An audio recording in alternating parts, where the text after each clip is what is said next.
ગુજરાતમાં 25મી ઓક્ટોબરથી કમોસમી વરસાદનો જે રાઉન્ડ શરૂ થયો છે તેમાં સૌરાષ્ટ્ર અને દક્ષિણ ગુજરાતમાં વરસાદે તબાહી મચાવી છે. તો હવે માવઠાના મારની સામે ખેડૂતોને ન્યાય આપવાની માંગણી સાથે જામનગર કોંગ્રેસ મેદાને આવી ગઈ છે.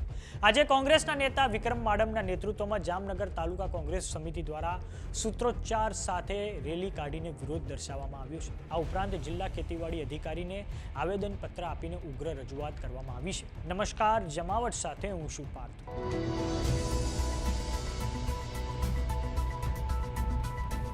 જામનગરમાં કોંગ્રેસ દ્વારા સૂત્રોચ્ચાર સાથે એક રેલીનું આયોજન કરવામાં આવ્યું હતું. આ વિરોધ દરમિયાન માવઠામાં નાશ પામેલ મગફળીના પથરાઓ સાથે કોંગ્રેસના કાર્યકરો જિલ્લા પંચાયતની કચેરીએ પહોંચ્યા હતા. આ પછી કોંગ્રેસ દ્વારા જિલ્લા ખેતીવાડી અધિકારીને એક આવેદનપત્ર પણ આપવામાં આવ્યું છે, જેમાં કોંગ્રેસ દ્વારા માંગણી કરવામાં આવી છે કે રાજ્યભરના તમામ અસરગ્રસ્ત ખેડૂતોને તાત્કાલિક રાહત પેકેજ આપવામાં આવે, ખેડૂતો પર રહેલા દેવાને માફ કરવામાં આવે, પશુપાલકો માટે ઘાસચારાની વ્યવસ્થા કરવામાં આવે, વિસ્તારવાર નુકસાનનું સર્વેક્ષણ કરીને સીધા ખેડૂતોના ખાતામાં રાહત રકમ જમા કરાવવામાં આવે. તો હવે આ સમગ્ર વિરોધ પ્રદર્શનને લઈને કોંગ્રેસ નેતા વિક્રમ માડમની પ્રતિક્રિયા સામે આવી છે. આવો સાંભળીએ તેમણે શું કહ્યું છે. કમોસમી વરસાદથી આપણે જોઈએ છીએ કે આખા ગુજરાતની અંદર ખેડૂતોને ભયંકર નુકસાન થયું છે અને આ નુકસાનની ભરપાઈ ખેડૂત તો ન જ કરી શકે. સરકારે તાત્કાલિક સહાય જાહેર કરવી જોઈએ. કોઈ પણ જાતના સર્વેના ઠાગાઠૈયા કર્યા વિના, કોઈ પણ જાતના નાટક કર્યા વિના તાત્કાલિક ખેડૂતને ઊભો કરવો જોઈએ. જો જગતનો તાત ઊભો હશે તો જ દુનિયા ઊભી રહેશે, બાકી ત્યાં સુધી દુનિયા નહીં ઊભી રહે. મસીતિયા અને આજુબાજુના ગામની અંદર 23 નંબરની માંડવીનું ખૂબ મોટા પ્રમાણની અંદર જામનગર તાલુકાની અંદર વાવેતર છે. પહેલેથી અમારા જિલ્લા પંચાયતના સભ્ય કાસમભાઈ કપીએ તંત્રનું ધ્યાન દોર્યું હતું. નકલી બિયારણ, સરા જાહેર નકલી બિયારણ વેચાય અને છતાં જો સરકાર કાંઈ ન કરે, જો ખેડૂતને જ પાયમાલ કરી નાખવું હોય તો સરકાર કેવી રીતે ટકશે? ખેડૂતને આ ભયંકર નુકસાન થઈ રહ્યું છે. નકલી બિયારણનું વેચાણ થાય છે. અત્યારે એમાં ફક્ત પાંદડા છે, મગફળી છે જ નહીં. આવું તંત્રની ઘોર બેદરકારી અને ઉપરથી કુદરતનો માર, આ મારમાંથી બચવા માટે સરકારે જ સહાય કરવી પડે. કુદરત એનું કામ કરે છે, સરકાર એનું કામ કરે. સરકાર છે એ કોઈ વ્યક્તિગત નથી. સરકાર એ જનતાના પૈસાથી ચાલતી સરકાર છે. ખેડૂત છે એ કોઈ ભાજપનો ખેડૂત, કોંગ્રેસનો ખેડૂત, હિન્દુ ખેડૂત, મુસ્લિમ ખેડૂત નથી. ખેડૂત ખેડૂત છે અને ખેડૂત એ કોઈ પાર્ટીનો નથી.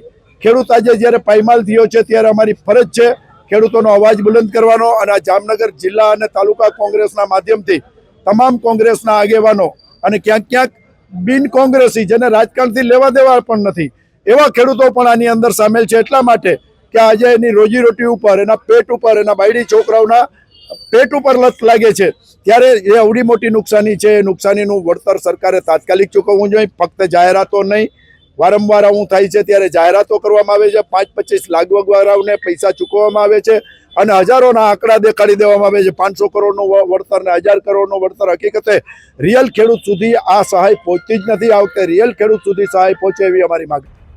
તો ગુજરાતમાં 25મી ઓક્ટોબરથી જે કમોસમી વરસાદનો રાઉન્ડ શરૂ થયો છે તે 2-3 નવેમ્બર સુધી ચાલે તેવી સંભાવના છે અને તેના કારણે સૌરાષ્ટ્ર અને દક્ષિણ ગુજરાતમાં ખૂબ મોટા પાયે લગભગ 10 લાખ હેક્ટર જેટલી જે જમીન છે તેમાં પાક નુકસાની થઈ છે.